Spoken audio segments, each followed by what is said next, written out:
Flash fiction. Seeing double.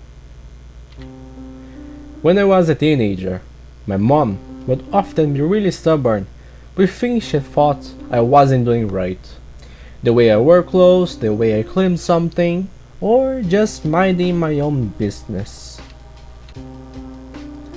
One day, when I had woken up late, around 11 a.m., and was going to get a snack at the grocery store, but, as usual, my mom called out to me and said, "Why are you not using the nice clothes I asked you to wear this morning? You were here just a minute ago, with another set of clothes. Do you want to go out looking like a homeless man?" That did not make sense to me, so I replied to her, "I've just woken up.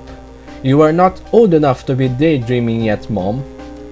To which she angrily replied, "Don't try to be a smartass. Go change, now."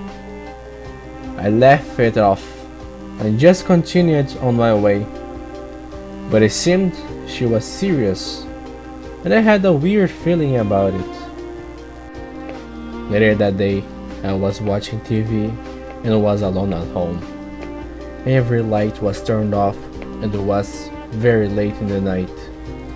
I had gotten an urge to go get water and left the TV on. But when I was done, I heard laughter coming from where I was watching TV.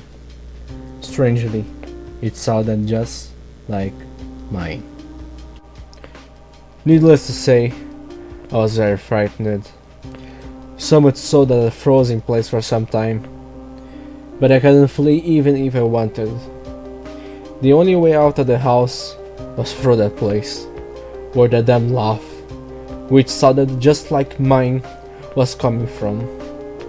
So the only thing I could do in panic was to grab a knife in the kitchen and be prepared for whoever it was. Slowly I walked, not to make any sound.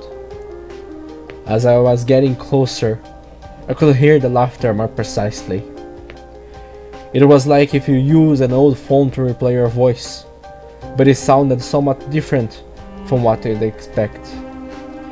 When I was nearly there, I could see the shadow of a laughing person casted by the TV light.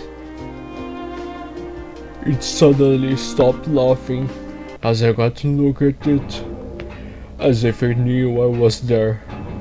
And when I saw it, it had its back towards me, perfectly still and sitting down while watching TV. It resembled my figure, and was even wearing my clothes. As I was stiff with fear, that thing turned its head towards my direction. Pure black soulless eyes looked at me, with a light grin on its face, stretching its mouth to uncanny proportions. It had my face, and when it opened its mouth, there was a black substance flowing from it, and proclaimed, "Give me